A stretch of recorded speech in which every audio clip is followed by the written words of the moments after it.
வடக்கை தெற்கு வென்ற கதை ஒரு வரியில் சொல்லிட்டு போயிடுறேன். ரெண்டு பேருங்க இந்தியாவின் வடக்கோடி மூலை வடகிழக்கு பகுதி, தென்கோடி மூலையில் மேற்கு தொடர்ச்சி மலையில் ஒருத்தர் இசை பயணத்தை தொடங்குறாங்க. வடகோடி மூலையில் இருந்தவருக்கு அவங்க அப்பா டாக்டர். இவர் கேட்டதை பூரா வாங்கி கொடுப்பார். அதாவது 13ஆம் நூற்றாண்டு தொடங்கி இன்றைக்கு காலத்தின் வரைக்கும் என்ன இசைத்தட்டு வெளியிடப்படுகிறதோ அத்தனை இசைத்தட்டையும் வாங்கி கொடுப்பார். அவ்வளோ பெரிய ஸ்டோரேஜ் வச்சுருந்தார். தென்கோடி மூலையில் இருந்தவருக்கு அவருடைய மூளை மட்டும்தான் லைப்ரரி. வடகோடி மூலையில் இருக்கிறவரும் வளர்ந்து இசையமைப்பாளர் ஆகிறாரு. தென்கோடி மூலையில் இருக்கிறவரும் வந்து சென்னையில் செட்டில் ஆகி இசையமைப்பாளர். ரெண்டு பேரும் கான்டெம்பரரியாக ட்ராவல் பண்ணுறாங்க. வடகோடி இசையில் இருந்தவர் தான் கேட்டு கேட்டு வளர்ந்த அந்த சிம்பொனியை, அந்த சிம்பொனி மெட்டை அப்படியே காப்பி அடைத்து ஒரு ஹிந்தி பாடலை இசையமைக்க முடிந்தது. தென்கோடியிலிருந்து பிறந்து வந்த இந்த பிரபஞ்ச இசை மையம் சிம்பொனியையே படைத்து விட்டது வேலியன். வடகோடியிலேருந்து வந்தவர் சலீல் சௌத்ரி, தென்கோடியிலேருந்து வந்தவர் இசைஞானி இளையராஜா ஐயா அவர்கள். சலீல் சௌத்ரி யாருன்னு சொல்கிறதுக்கு மிகப்பெரிய இசையமைப்பாளர், அதில் எந்தவித மாற்றமும் இல்லை. ஆனால் அவரால் முடிந்தது சிம்பொனி இசையை தழுவி ஒரு பாடலை போட முடிந்தது. இவரால் முடிந்தது சிம்பொனி இசையை படைத்து உலகில் உயர்ந்து நின்றது. அழியாத கோலங்கள்ன்ற படத்துக்கு அவர் பண்ணியிருக்காரு மியூசிக்கு. நான் என்னும் பொழுது அந்த பாடலை அவர் தான் பண்ணார். அதுவே ஒரு ஹிந்தி பாடலுடைய மெட்டை தமிழில் போட்டார். இது வந்து ஒரு உதாரணத்துக்கு வடக்கு தெற்கு வென்ற கதை, அதுக்காக சொன்னேன் நான். இப்போ இவர் முதல்ல வந்து இசைஞானி ஐயா அவர்களுடைய பின்னணி இசை பாடல்களை தாண்டி சிக்னேச்சர் மியூசிக், அந்த பின்னணி இசையில் வந்து அன்று மிக பிரபலமாக பேசப்பட்ட திரைப்படம் தளபதி. தளபதி படத்தில் வந்து அந்த சுந்தரி கண்ணால் ஒரு செய்தி பாடலில் அவர்களின் பிரிவுக்கு வந்து மணிரத்னம் அந்த பின்னணி இசையை வச்சிருப்பார். கரெக்டாக அந்த இசையை அண்ணா அவர்கள் வாசிக்கிட்டு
வடக்கு தெற்கு வென்ற கதை ஒன்று சொன்னேன். அடுத்தது, தாங்கள் கற்றது தங்களுக்கு தெரிந்தது தான் இசை என்று உள்ளூர் கூட்டம் ஒன்றை அவர் வென்ற கதை. அதுதான் ரொம்ப முக்கியமான கதை. அதில் அண்ணாலாம் முக்கியமாக, இவங்கெல்லாம் பெரிய பார்ட்டிசிபெண்ட். எப்படி வருதுன்னா, இந்த கஞ்சிரா, முகர் சிங், மிருதங்கம் நீங்கள் பார்த்துருப்பீங்க. இந்த மாதிரி ஒரு மேடையெல்லாம் பல காலம் யாருக்கு சொந்தமாக இருந்ததுன்னு உங்களுக்கு தெரியும். அதுதான் அரேஞ்ச்மெண்ட்டு. அதற்கான வேறு மொழி, வேறு பாடல்கள், இப்படியே எதுக்கே பாடணும் இதை. இந்த இசையை ஒரு நாட்டுப்புறத்து பொண்ணு, சாதாரணமாக கிராமத்து பொண்ணு, தனக்கு தெரிஞ்ச மொழியில் பாடக்கூடிய பொண்ணு, அவளுடைய கற்பனையில் அப்படி ஒரு பாட்டுக்கு வச்சா என்ன அப்படின்னு முதல்ல உடைக்கிறாரு. அந்த முள்ளு மலரும் படத்தில் நித்தன் நித்தன் நெல்லிச்சோறுன்னு ஒரு பாட்டு, அந்த படாபட் ஜெயலட்சுமி கேரக்டருக்கு அந்த பாட்டை வைக்கிறாரு. கர்நாடகத்துக்கு மட்டும் இசைக்கும் அந்த இசை கருவாட்டுக்கு இசைக்காதான்னு கேட்டார் முதல்ல. அவர் செய்த மௌன புரட்சி இருக்கு பாருங்க. இந்த தலைமுறை தெரியறதுக்காக சொல்றேன். அவர் வந்து வாயே பேச மாட்டார். அவர் பேச்செல்லாம் எப்படி இருக்கும்னா, இந்த சார்பட்டா பரம்பரையில் கவில வந்து டான்சிங் ரோஸை அடிச்சு போட்ட உடனே நம்ம ரங்கவாதியார் வந்து கையை சுருட்டின்னு டயலாகே இருக்காது. ஃபேமிலி பார்த்து அப்படி காம்பார் பாருங்க, பார்வை. அதுதான் பிரபஞ்ச இசை மையம் இசைஞானி ஐயா அவர் ஒவ்வொரு இடத்துலையும் பண்ணியிருக்காரு. அதை ஒவ்வொரு இடத்துலையும் பண்ணியிருக்காரு. அதாவது கர்நாடக இசையில் இது ஒன்று இதெல்லாம் தொட முடியுமா தொட முடியாதா அப்படிங்கும்போது அந்த ராகங்களை நீங்களே நினச்சி பார்க்காத ஒரு ஒரு ஃபார்மேட்டை நான் கொடுக்குறேன் அப்படின்னாரு. ಗಣಪತಿಂ ಭಜೆ ವಿನಾಯಕ ನಿನ್ನು வினோடகு இப்படிலாம் இருந்த அம்சத்துடைய மயிலே மயிலே உன் தோகை இங்கே ஒயிலே ஒயிலே உன் கூந்தல் இங்கே குளிர்காலம் அல்லவோ தனிமையில் விடலாமோ. நினைத்து பார்க்க முடியாத கற்பனை. மிரண்டு போயிருப்பாங்க, யார் இது, இதுக்கு மேலே பதில் சொல்ல முடியலடா நம்மளால அப்படின்னு. அதை பேரலாக ட்ராவல் பண்ணுறாரு. அவர் வாழ்க்கை பூரா ஒரு பக்கம் ஃபோக்கை விடாமல் இன்னொரு பக்கம் இந்த செவியல் இசையை ஃபோக்குக்குள்ளே கொண்டு வந்து மேற்கத்திய சாஸ்திரிய இசை எல்லாத்தையும் ஒரு புள்ளியில் மிகச்சிறப்பாக இணைத்து பிரபஞ்ச இசை மையமாக நிற்கிறார். ஆனால் அந்த மோசிங் வாசிக்காங்க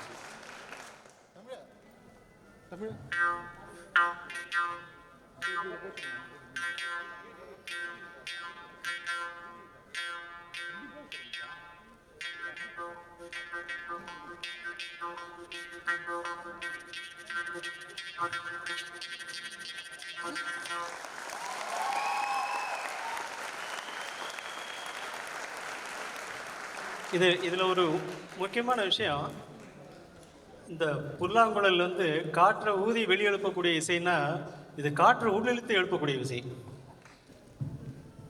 அதாவது இந்த மோர்சிங் வாசிக்கிறதுன்றது சாதாரண விஷயம் இல்லை. அதை கொஞ்சம் ப்ராக்டிஸ் தப்பாக இருந்தால் நாக்கை கட் பண்ணிவிடும். இது எப்படின்னா நாதஸ்வரம் ஃப்ளூட்டெல்லாம் வாசிக்கும் போது இந்த தம்மு வந்து வெளியில் போகும், ட்ரம்பட்ஸு ஹில் செக்ஷன் தான். ஆனால் அந்த மோர்சிங் வாசிக்கும் போது முகர் சங்கு அது பேர், அதை வாசிக்கும் பொழுது அந்த தம் வந்து உள்ளே இழுக்கணும். உள்ளே இழுத்து அந்த காற்றை உள்ளே இழுக்கும்போது அந்த சவுண்டு வெளியில் ப்ரொடியூஸ் ஆகும். அந்த மாதிரி இந்த இன்ஸ்ட்ருமெண்ட்டு ரொம்ப கஷ்டமான இன்ஸ்ட்ருமெண்ட்டு. இது ஊரில் எனக்கு நான் சின்ன வயசில் நான் ராஜா சார்கிட்ட நான் 18 வயசுலேருந்து நான் இருக்கேன். அதாவது அவர் கச்சேரி பண்ணுற காலத்தில் அன்னக்கிளி கச்சேரி முதல் படத்தில் கச்சேரி பண்ணுற காலத்துலேருந்து அதுக்கு முன்னாடியிலேருந்தே நான் இருக்கேன் சாரோட. அவர் தான் எனக்கு இந்த அளவுக்கு என்னை முன்னுக்கு கொண்டு வந்தார்னு அதை சொல்லுவேன். ஏன்னா ஒருத்தரை என்கரேஜ் பண்ணுறதுல அவரை மாதிரி ஒருத்தரை நான் பார்த்ததே இல்லை இந்த உலகத்திலேயே. அதுக்கு நான் நிறைய அடுத்தது சொல்கிறேன். அப்போ சுவர் இல்லாத சித்திரங்கள் ஒரு படத்தில் நான் கங்கையம்மன்கிட்ட வாசிச்சிட்ருக்கேன் கம்போசிங் பிளேயராக. அப்போ வாசிக்கும் போது அந்த பாட்டில் ஒரு பாக்கியராஜ் சார் படத்தில் அதில் கிளாசிக்கல் சாங் ஒன்று வரும். அப்போ எனக்கு மோர்சிங் வாசிக்க தெரியாது. அப்போ எங்கள் வாத்தியார் மதுரை டி சீனிவாசன், அதாவது சீனா குட்டின்னுவாங்க, அவர் தான் இளையராஜா சார் பாட்டில் அத்தனை பாட்டிலையும் 80% அவர் தான் வாசிச்சிருக்காரு. அப்போ அவர் சொல்லும்போது இந்த ரெக்கார்டிங்கில் கம்போசிங்கில் ஓடி கிளாசிக்கல் சாங்காக இருக்கு, நீ என்ன வாசிப்பேன்னு கேட்டார் கங்கைமரன். அப்போ நான் சொன்னேன் முகர் சிங் வாசிப்பேனே அப்படின்ட்டேன். எனக்கு அப்போ அதை பற்றியே தெரியாது, தைரியமாக சொல்லிட்டேன். அப்புறம் நேராக போய் அங்கே மயிலாப்பூரில் அப்போ தான் சப்தஸ்வரான்னு அந்த கடையை அப்போ தான் ஓப்பன் பண்ணுறாங்க மயிலாப்பூரில். அப்போ அங்கே போய்ட்டு ஒரு மோர்சிங் ஒன்று வாங்கிட்டு நான் பாட்டு வாங்கிட்டு வந்து ஏதோ ப்ராக்டிஸ் பண்ணிட்டு இருக்கேன். ப்ராக்டிஸ் பண்ண எனக்கு வரவே இல்லை. அப்போ என் ஃப்ரெண்டு ஒருத்தர் கஜான்னு ஒருத்தர் அம்பி சர்லா அவங்கள்ட்ட இன்சார்ஜாக இருந்தார். அவர் வந்து இது இப்படி தான் வாசிக்கணும் அப்படின்னு சொல்லி கொடுத்தோன்னே நான் வாசிக்க உதறலாம் கிழிஞ்சு உயிரத்தை வந்து அதுக்கப்புறம் லேசாக அதை தம்ம உள்ள இடத்துல சவுண்டு வந்தது. சரி நம்மளுக்கு சவுண்டு வருதே அப்படின்னு சொல்லிவிட்டு அதை ப்ராக்டிஸ் பண்ணேன். அதுக்கப்புறம் ரெக்கார்டிங் அன்றைக்கி போய் சீனா குட்டி சார்கிட்ட போய் சொல்லி இந்த மாதிரி அந்த மோர்சிங் வாசிக்கிறப்ப ரொம்ப இதாக இருக்கேன் சார் அப்படின்னு. பரவாயில்ல நான் அட்ஜஸ்ட் பண்ணிக்கிறேன் அப்படின்னு சொல்லி அவர் முதல்ல அதாவது தனித்தனியாக இன்ஸ்ட்ருமெண்ட் கொடுக்கும்போது நான் தனியாக வாசிச்சப்போ நல்லா இருந்தது. அவர் பாட்டு வரும்போது என்ன பண்ணி முன்னுக்கு போன பின்னாடி வாசிக்கிறேன்னு வாசி என்னை காப்பாற்றினார் அவர் தான்.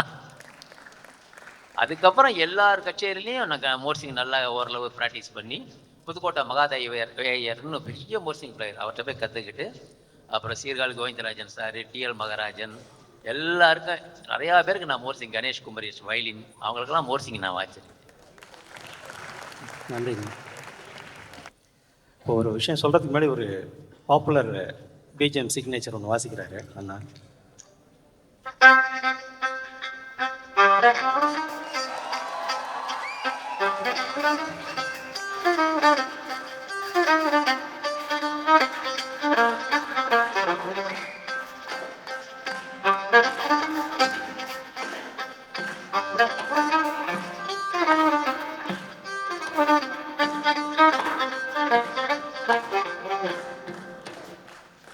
சொல்லக்கூடிய விஷயம் என்னென்னா, கர்நாடக இசையில் இந்த சிட்டாஸ்வரம் அப்படின்னு ஒன்று சொல்லுவாங்க.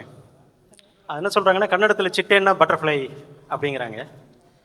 அந்த மாதிரி ஒரு அந்த மெலடிக்கு ஒரு கிரேஸ்ஃபுல்லாக அந்த பட்டர்ஃப்ளை எஃபெக்ட் கொடுக்கக்கூடிய ஒரு ஸ்வரம் அப்படிம்பாங்க. அது எப்படின்னா ஒரு பரபரப்பாக பேசுவாங்க.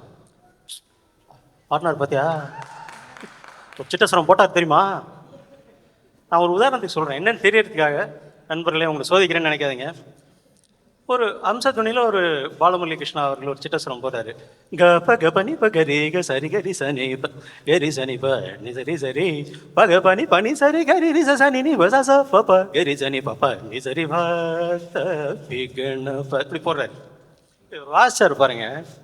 ச ச ச ச ச பானி சாரி க ச ச ச ச ச பானி சாரி க பாமகாரி ச பாமகாரி ச ரீக ச ச சரி நீ சரி சனி ப ச ச ச ச ச பானி சாரிக. இவர் போட்ட ஒவ்வொரு இன்டர்வியூலோடும் ஒவ்வொரு ப்ரீலோடும் ஒரு சிட்டஸ்வரம் தான். எத்தனை என்றது? ஆயிரக்கணக்கில் லட்சக்கணக்கில் போட்டிருக்காரு பிஜிஎம்லேருந்து எடுத்து. நான் எதுக்கு சொல்ல வரேன், நான் ஓப்பனாகவே சொல்கிறேன், நான் இருந்த சூழ்நிலையில அப்படிங்களா பிரமிக்க வச்சிருந்துச்சு. அதாவது நாம் சம்மந்தப்பட்ட இசை இவ்வளோ பயங்கரம் அப்படிங்கிற மாதிரி ஒன்றுமே இல்லை. தூளாக அடித்து நோரிட்டு போனார் இவர் வந்து. அந்த அந்த பேச்சு வழக்கு தான் அது. போட்டார் பார்த்தியா, கேட்டியா, அப்பாதையா, இன்னமும் பெரிய விஷயம் போல இருக்கா. அதுக்கப்புறம் இவரோடெல்லாம் கேட்க ஆரம்பிச்சதுக்கப்புறம், யாரோ எழுதிய ஒரு கீர்த்தனைக்கு யாரோ போட்டு ஒரு சிட்டஸ்வரத்துக்கு இவ்வளோ பாராட்டுகள்னா, தன் சொந்த கற்பனையில் லட்சக்கணக்கான சிட்டஸ்வரங்களை படைந்த இந்த பிரபஞ்ச இசை மேதற்கு இந்த பிரபஞ்சத்தையே பரிசா கொடுத்தா கூட அது பத்தாது. இந்த புதுக்கோட்டை சமஸ்தானத்தில் அந்த காலத்தில் ராஜாக்கள் அப்படிலாம் வந்து பெரிய பெரிய நிகழ்ச்சிகள்லாம் நடக்கும், இசை நிகழ்ச்சி, நவராத்திரி, அது இதெல்லாம். அப்போ வந்து ஒரு மனிதர் வந்து பெட்ரோமாக்ஸ் லைட் தூக்கிட்டு போகிறாரு, அவரோட வேலை. அவர் பெட்ரோமாக்ஸ் லைட் தூக்கிட்டு போகிறவர் இந்த இசையில் ரொம்ப ஆர்வம், கேட்டு கேட்டு அவங்க கச்சேரியில் வந்து கேட்குறாரு. இந்த மாதிரி மன்னர்களோட உட்காந்து, பெரிய மனுஷங்களோட உட்காந்து, மேட்டுக்குடியோட உட்காந்து, பின்னாடி உட்காந்து கேட்டுட்டு இருக்கும்போது அந்த பாகவதர் என்னமோ பாடிப்படுறாரு, அபார சங்கதி. இவர் தண்ணி அறியாமல் அடாடா பிரமாதம்ட்டார். போச்சு, முன்னாடி இருக்கவனுக்கு பூரா கோபம் வந்துருச்சு. எப்பா, உனக்கு ரொம்ப தெரிஞ்சு போச்சாப்பா சங்கீதம், நீயே போய் பாடையா அப்படின்னு அந்த இடத்துல அவர் அவமானப்படுத்துகிறாங்க. அவர் அந்த கோபம் தாங்காமல் போய் ஒரு கருவியை படைக்கிறாருங்க. அந்த கருவி இன்றளவும் கர்நாடக இசையில் தலை சிறந்த கருவியாக, தாள கருவியாக பயன்படுத்தப்படுது கஞ்சிரா. மாமுண்டியா பிள்ளை அவர்கள், புதுக்கோட்டை மாமுண்டியா பிள்ளை அவர்கள் கண்டுபிடிச்ச கருவி கஞ்சிரா.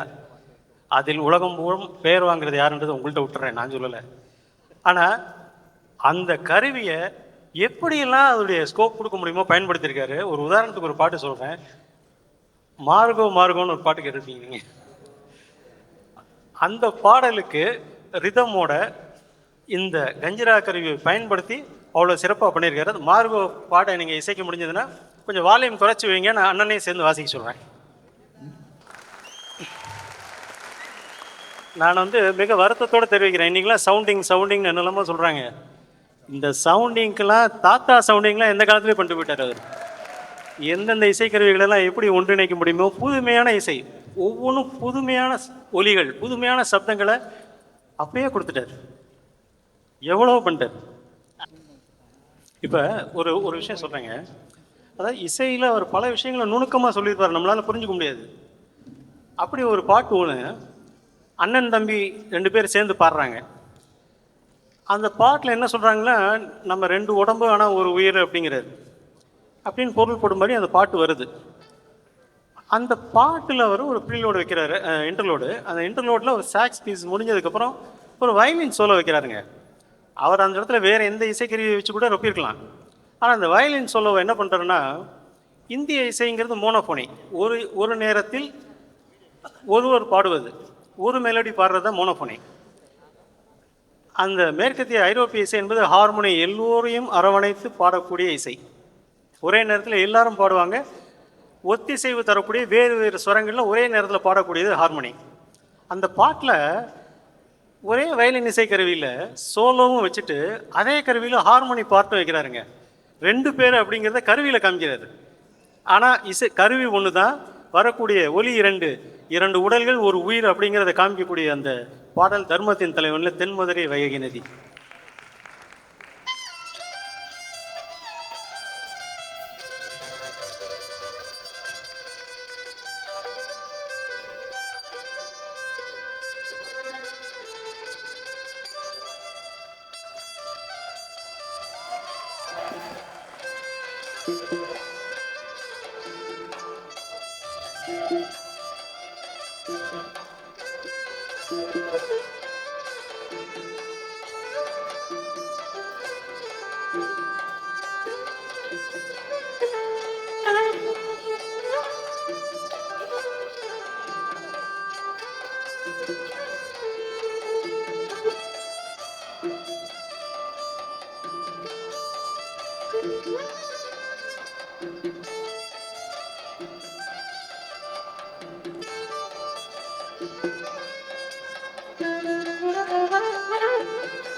நன்றிண்ணா. இப்போ இன்னொரு அந்த அந்த காலத்து இளைஞர்களுக்கு ஒரு பெரிய அதிர்வை கொடுத்த ஒரு படம் வந்து அலைகள் ஓய்வதில்லை படம் வந்து பாரதி ராஜா அவர்களுடைய இயக்கத்தில். அந்த படத்தில் வந்து அது வரைக்கும் மிருதங்கம் வந்து திரைப்பட இசையில் பயன்படுத்தாத காலம் இல்லை. மெல்லிசை மன்னர்லேருந்து மகாதேவன் எல்லாருமே பயன்படுத்தியிருக்காங்க, திரையிசை திலகம் எல்லாரும் பயன்படுத்தியிருக்காங்க. ஆனால் இந்த அந்த முதல் முறை காதலர்கள் பார்வை பேச்சை தாண்டி உடல் ரீதியாக ஒரு ஸ்பரிசம் படும்பொழுது அந்த ஹார்மோன் தெரிக்கிற அந்த உணர்வை மிருதங்கத்தில் கொண்டு வந்து காமிச்சார். அப்புறம் இன்னொன்று, நம்ம சக்திவேல் சார், வெற்றிவேல் சார் சொன்னார், சந்திரமோகன் சார் வந்து இந்த டெரைன் பற்றி சொன்னீங்க, டெரைன் மியூசிக்கு. இந்த பாட்டு என்னன்னாங்க, ஒரு குளத்தில் தாமரை மலர்களோட பாடக்கூடிய பாட்டு. இந்த பாட்டு வந்து அவரே சொல்லியிருக்காரு, இது வந்து ஒரு நாட்டார் வழிபாட்டு பாடலை தழுவி நான் பண்ணினேன் அப்படின்னு சொல்லியிருக்காரு. ஆனால் அந்த பாட்டை கட்டமைச்சிருக்கிற விதம் என்ன, அந்த சுரங்கள் குளத்தில் இருக்கக்கூடிய அலையை போல போயிட்டு போயிட்டு தாங்க வருது. அதுக்கு கொடுத்த அந்த சோலோ வயலின் பார்த்தீங்கன்னா கட் பண்ண மாட்டார், அந்த ஃப்ரெட்டில் அப்படியே அந்த ஃபிங்கர் இழைஞ்சி இழைஞ்சி இழைஞ்சி அலையாக போகும். அப்படி ஒரு சோலோ வச்சுருக்காரு.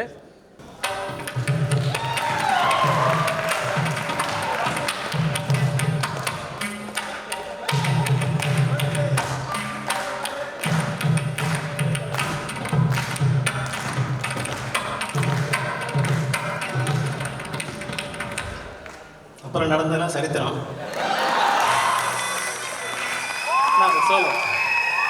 அந்த சோலோ கேளுங்க.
இப்போ இந்த இளம் காதலர்களுடைய தல ஒரு ஆராதனையை கேட்டோம்.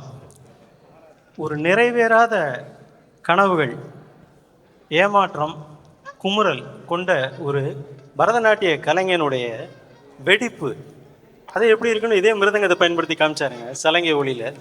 அந்த பாடலை இப்போ கேட்டுருவோம்.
பத்திரகாளி படத்தில் ரொம்ப பாப்புலர் சாங் உங்களுக்கு கண்ணன் ஒரு கை குழந்தை தெரியும். ஆனால் சுசிலாமா வந்து ரொம்ப நளினமாக நுணுக்கமாக பாடுறவங்க. அவங்கள வந்து ஒரு டப்பாங்குத்து பாட வச்சாரு பாருங்க, கேட்டேடா அங்கேன்னு ஒரு பாட்டு. அந்த பாட்டில் டேப்பை யூஸ் பண்ணியிருக்காரு. அதாவது சுசிலாமா வாய்ஸுக்கு டேப்பு பின்னணியில் அப்படிப்பட்ட பாடல்கள் அதிகமாக பாடினது கிடையாது. ஆனால் அந்த படத்தில் பாட வச்சாரு. அந்த பாட்டை கொஞ்சம் இசைக்க முடியுமா சார்? பத்ராகாளி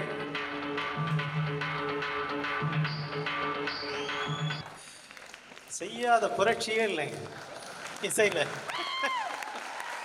நான் கடவுள் படத்தில் அந்த உடுக்கு இசை.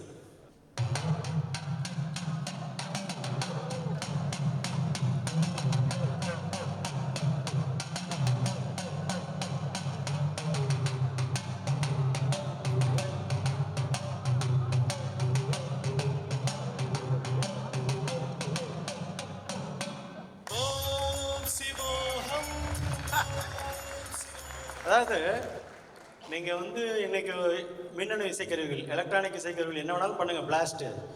இந்திய இசைக்கருவி கொடுக்கக்கூடிய இந்த ஒரு அதிர்வு வேறு எந்த கருவிகளாலும் கொடுக்க முடியாதுன்னு அவர் ப்ரூவ் பண்ண சாங் இது. நீங்கள் எவ்வளோ முயற்சி பண்ணாலும். அதாவது நான் 1978 மெல்லிசை மன்னட்டேருந்து ஆரம்பம். நினைத்தால் நினைக்கும் படம். அதுக்கப்புறம் ரிவ்யூ மியூசிக் டேரக்டர் புக் பண்ணியிருந்தேன். ஆனால் அந்த ரெக்கார்டிங்கில் பார்த்தீங்கன்னா எல்லாம் நாங்கள் ஜாலியாக அந்த ஸ்கூலில் காலேஜில் ஜாலியாக சிரிச்சின்னு பேசியிருப்போம், எல்லாம் இது பண்ணியிருப்போம், மியூசிக் பார்த்துருப்பாங்க. நாங்கள் பாட்டு கொஞ்சம் அப்படி கொஞ்சம் ரிலாக்ஸாக இருப்போம்னு வச்சுக்கோங்களேன். ராஜா சார் ரெக்கார்டிங்கில் ராஜா சார் உள்ளே வந்துட்டானாக்கா லைட்டே பயப்படும். ஆமாங்க, சத்தியமா. ராஜா சார் உள்ளே வந்தவொடனே ரீல் போடுவாங்க. நீ ரீல் போடு, அந்த போடு, இதை போடுலாம் கிடையாது. உள்ளே வந்தோடனே ஆட்டோமேட்டிக்காக லைட் ஆகும், ஆஃப் ஆகும். ராஜா சார் கேப்பை மாட்டுவார் அந்த அந்த குளிருக்காக. படம் உடனே ஓடும், எழுதுவாருங்க. ரீல் வந்து ரன்னிங் டைம் 100 ஃபீட்னா 1000 ஃபீட்னா திருப்பி போடு, திருப்பி அங்கேருந்து கட் பண்ணி போடு. அதை பார்க்கல, அந்த சீனை பார்க்கல, எக்ஸ்பிரஷனை பார்க்கல, அதை கிடையவே கிடையாது. நோட்ஸ் எழுதினே போவார். நம்ம சாதாரணமாக நேராக பார்த்து எழுதினாலும் கோண கொண்டே எழுதுவோம். ராஜா சார் வந்து அந்த ஸ்டாப் நோட்ஸில் அத்தனை பேரோட பார்ட்ஸையும் எழுதுவார். அதில் வந்து அழகாக மார்க் பண்ணுவார். அந்த சின்ன கையெழுத்தில் பார்த்தீங்கன்னா சசி, சதா, பரணி, பெண் சுரேந்தர், விஜய் அண்ணா, அந்த கீபோர்டு.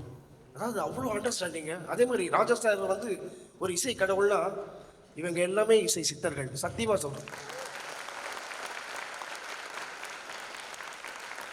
முதல் நாள் ரெக்கார்டிங் நான் போயிருக்கேங்க. நான் எனக்கு பயம் என்னென்னா, முதல்ல சீனியர்ஸ்லாம் உட்காந்துருப்பாங்க, வயலின் பிளேயர்ஸ்லாம். அவங்கள தாண்டி நாங்கள் போய் முன்னாடி உட்காரக்கூடாது. ஏன்னா நான் வந்து கலைமாமணி கந்தர்வ காலத்ததி கே வீரமணி, ஐயப்பன் புகழ் வீரமணி சாமியோட பிரதர் கே சோமு கலைமாமணி அவரும் எங்கள் அப்பா. அவர் தான் அந்த பள்ளிக்கட்டு பாட்டில் எழுதவர். அந்த இன்ஃப்ளூயன்ஸ் கூட நான் யூஸ் பண்ணேன்.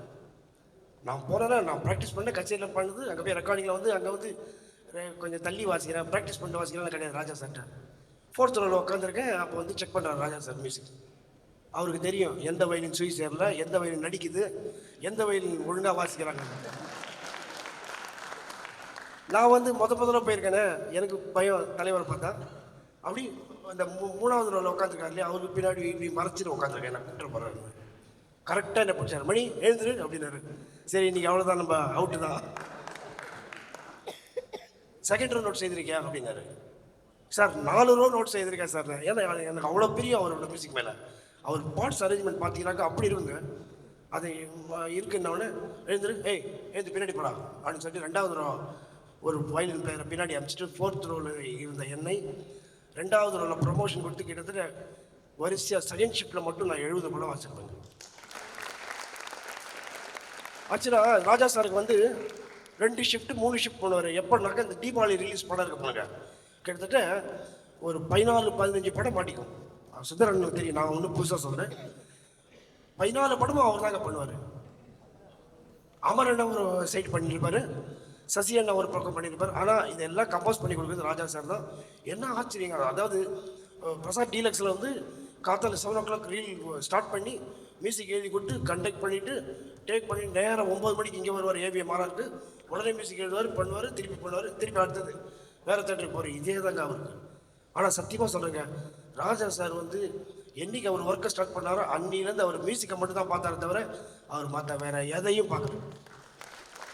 அதே மாதிரி அவ்வளோ ஸ்ட்ரிக்டாக இருந்ததுனால தான் இந்த மாதிரி நல்ல மியூசிக்லாம் வந்தது. அதே மாதிரி அருமையான இசை நீங்கள் கேட்க முடியும்.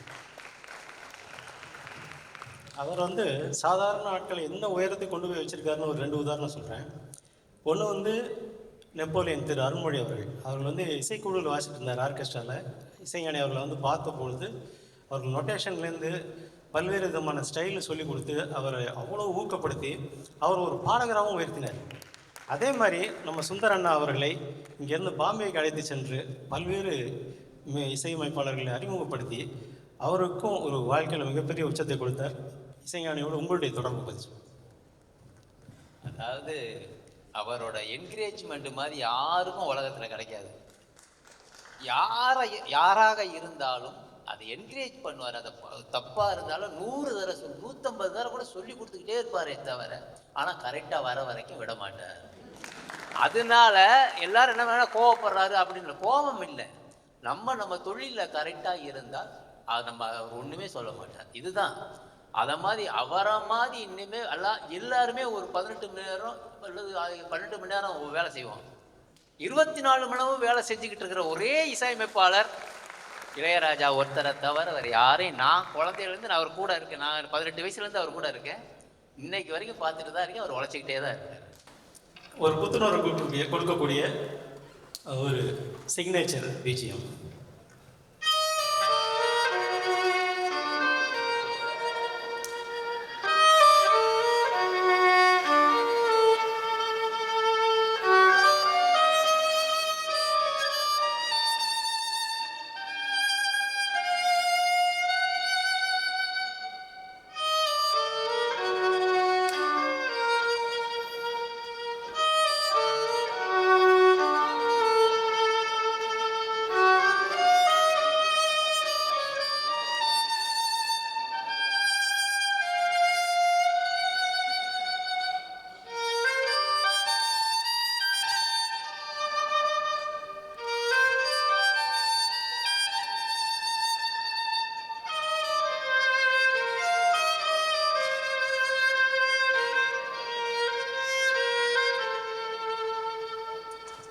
வயலின் கருவியினுடைய அத்தனை பரிமாணங்களையும் காட்டிய உலகின் ஒப்பற்ற ஒரே இசையமைப்பாளர்.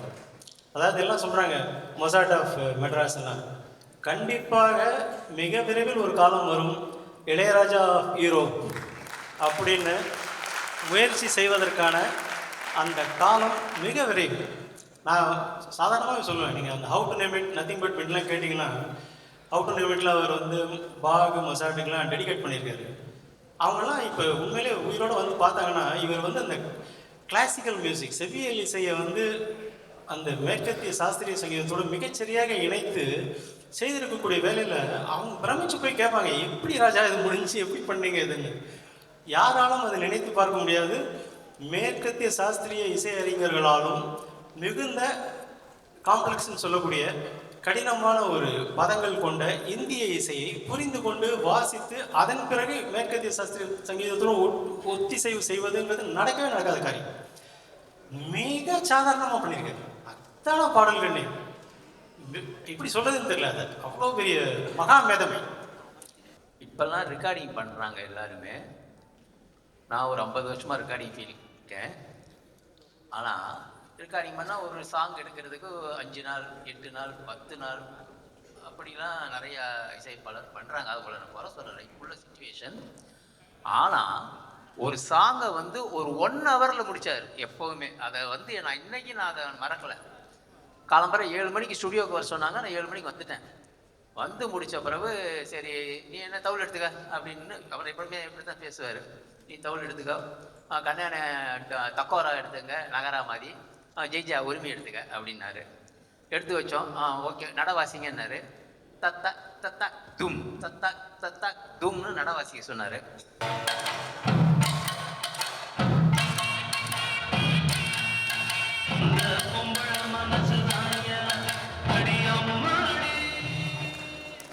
இந்த சாங் எவ்வளோ நேரத்தில் முடிச்சிருப்பாரு?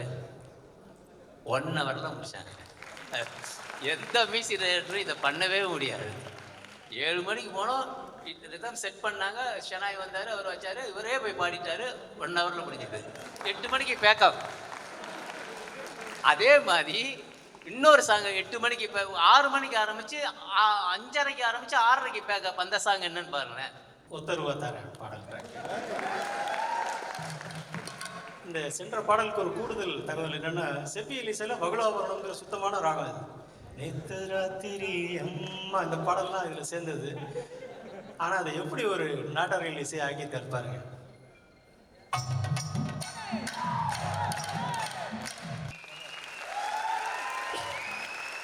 ஆக்சுவலாக ஒரு விஷயம் பிரதர்ஸ் என்னென்னா, இப்போ வந்து தவறு எடுக்கிறாங்கன்னு வச்சுங்களேன், அண்ணே 4 பார் கொடுக்க போகிறோன்னுவாங்க, 2 ட்ராக் எடுப்பாங்க, 3 லேயர் எடுப்பாங்க, அவ்வளோதான் பேக்கப். இந்த சாங்லாம் அப்படி இல்லை, ஃபுல்லாக ரிஹர்சல் பார்த்து கம்ப்ளீட் ஆர்கெஸ்ட்ரா செக் பண்ணிட்டு ஃபுல்லாக சுந்தரனை வாசிருக்காரு இந்த பாட்டை. ஒரு பெரிய கைத்தட்டு ஒன்று.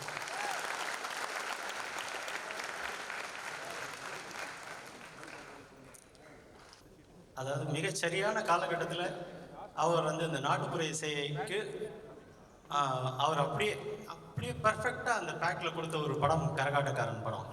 அதில் வந்து போத் வெஸ்டர்ன் கிளாசிக்கல் ஃபோக்கு ரெண்டும் பண்ணார். அந்த மாங்குயில ரன்னு ஃபஸ்ட்டு ரன்.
சின்ன இசைத்துணுக்குகள் பல கோடி பேர் இதயத்தை கொள்ளை கொண்டு அங்கேயே இருப்பிடமாக்கி விட்டு சென்றிருக்கிறார். அப்படிப்பட்ட இசை.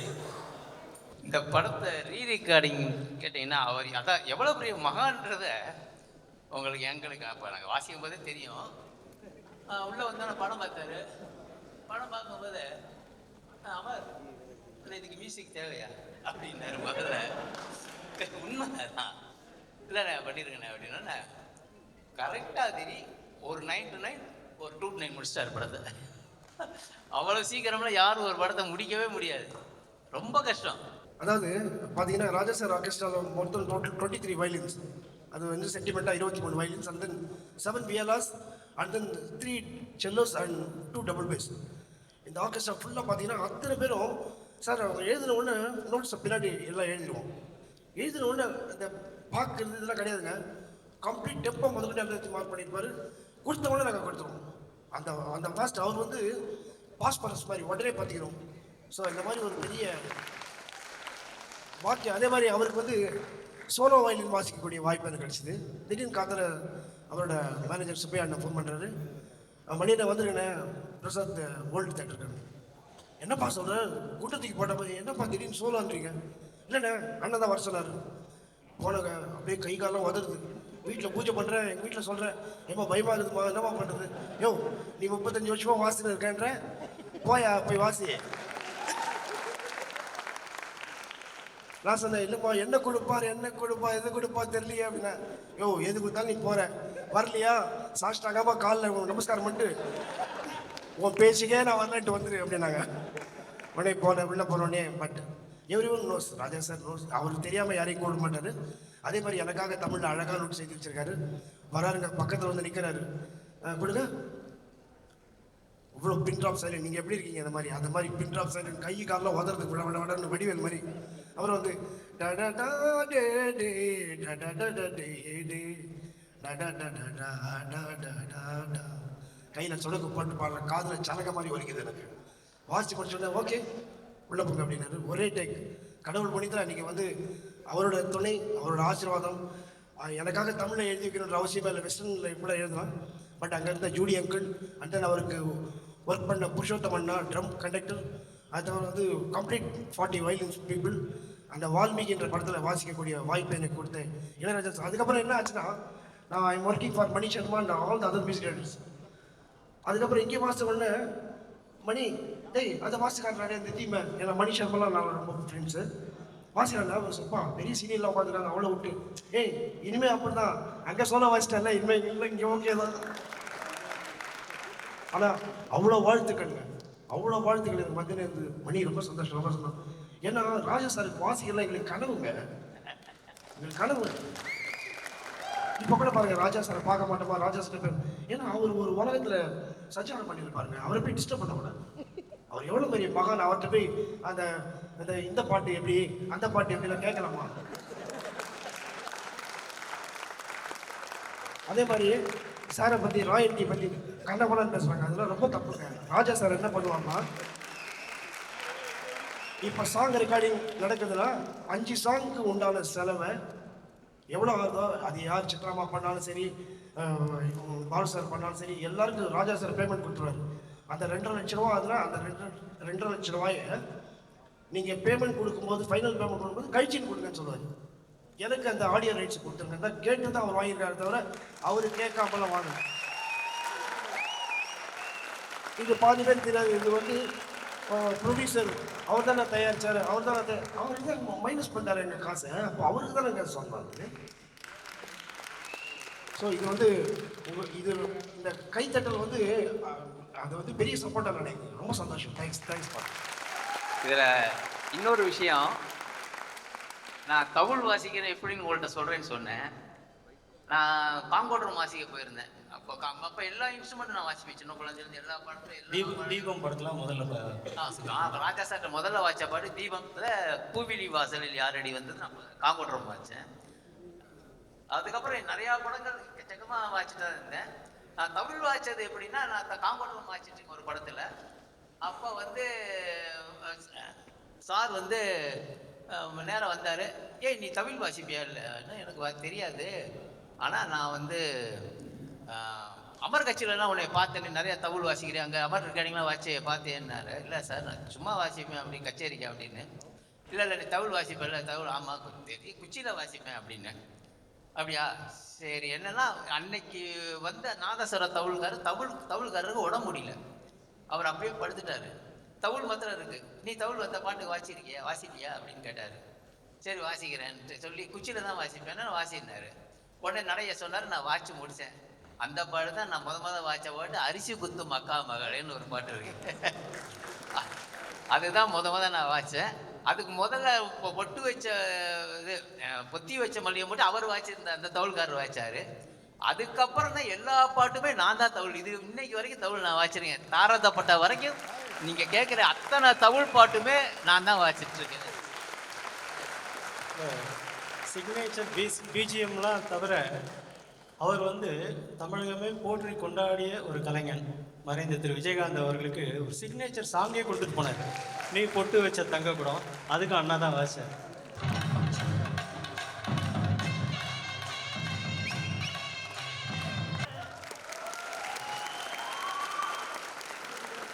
இயக்குனர் சிறந்த பாலச்சந்தர் அவர்கள் வந்து ஒரு சோலோ வயலின் பாட்டு பிரவேசத்தில் வச்சார். வான் நிலா நிலான்னு ஒரு பாட்டு. அதே பாலச்சந்தர் இசைஞானி அவர்கள்ட்ட வரும்போது புன்னகை மன்னன் ஒரு டூயட் வயலின் வைக்க சொல்கிறார். சேலஞ்ச். உடனே எடுத்துட்டு ஒரு டூயட் வயலின்.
இதுக்கு அடுத்த வருஷம்னா மணிரத்னம் அடுத்த டிமாண்டை வைக்கிறாரு.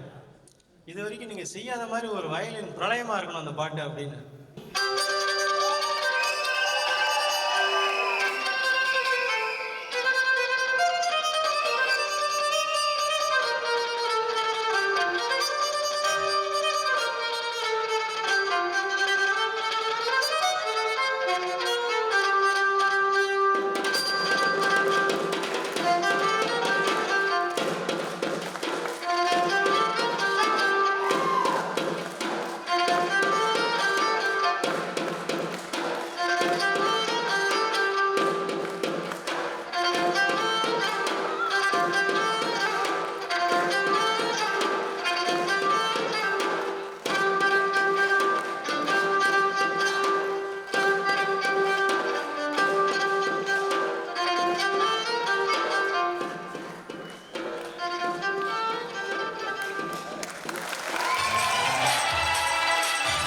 அவருக்கு சூப்பர் ஸ்டாருக்கு அந்த பாட்டை கொடுத்தாரு.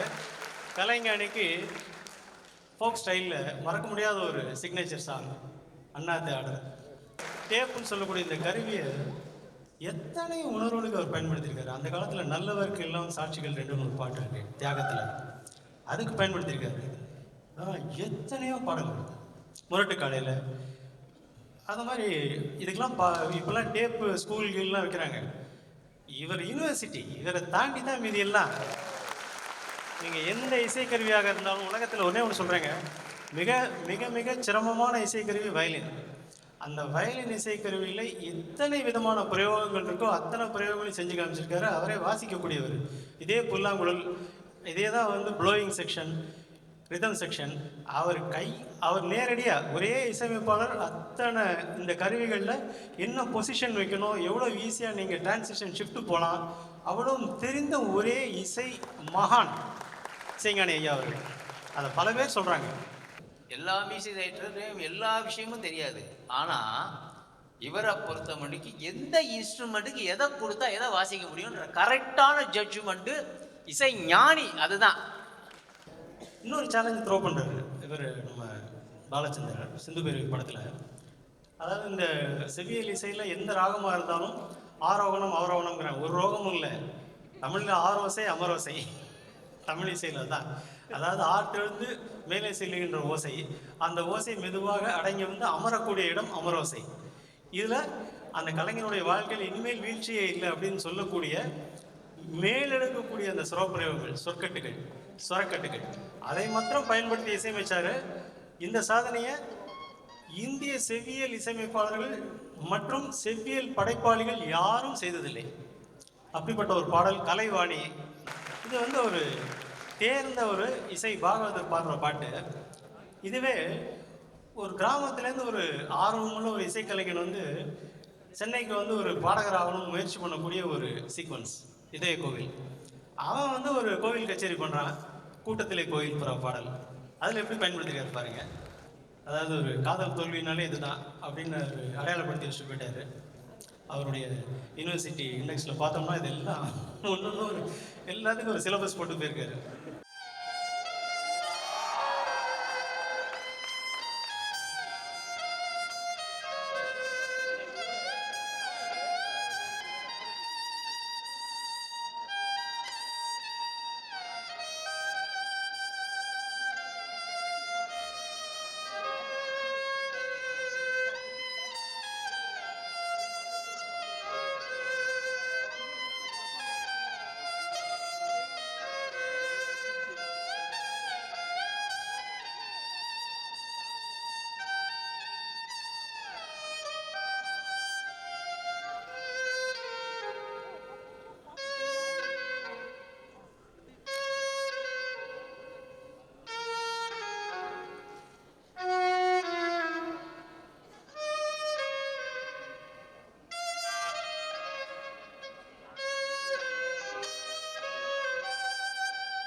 மிகச்சிறிய எஃபெக்ட் இன்ஸ்ட்ருமெண்ட்டும்பாங்க அந்த காலத்தில். அதுக்கு ஒரு இந்த கேஸ்டனெட்டு, அப்புறம் இந்த உருமி, அப்புறம் ட்ரையாங்கிள், இந்த மாதிரி மொரக்கோஸு, இதெல்லாம் வந்து இது வந்து மெயினாக வச்சு நிறைய பாடல் போட்டிருக்காருங்க. ஆச்சரியமாக இருக்கும். இந்த மாதிரி ஒரு எஃபெக்ட் இன்ஸ்ட்ருமெண்ட் எப்படி முன்னாடி கொண்டு வந்து அதை ஒரு ப்ரைம் இன்ஸ்ட்ருமெண்ட் ஆக்குறாரு அப்படிங்கிற மாதிரி. மலையோரம் வீசும் காற்றுன்னு ஒரு கேட்டிருப்பீங்க. அதில் பயன்படுத்தின இந்த இந்த சிறிய இசைக்கருவி.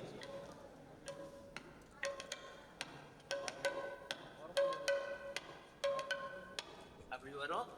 அதே மாதிரி செந்தூர கோவை பாட்டுலையும்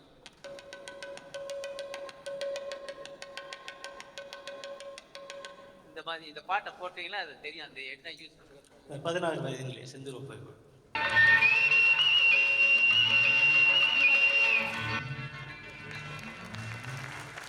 எதுக்காக சொன்னேன்னா, இசையில் அகர முதல் அக்கு வரை ஏ டு இசட் அனைத்து விஷயங்களையும் தமிழக மக்களுக்காகவும் தமிழ் சமுதாயத்திற்காகவும் உலக சமுதாயத்திற்காகவும் ஆவணப்படுத்தியிருக்கிறார் பிரபஞ்ச இசை மையம் இசைஞானி இளையராஜா ஐயா அவர்கள்.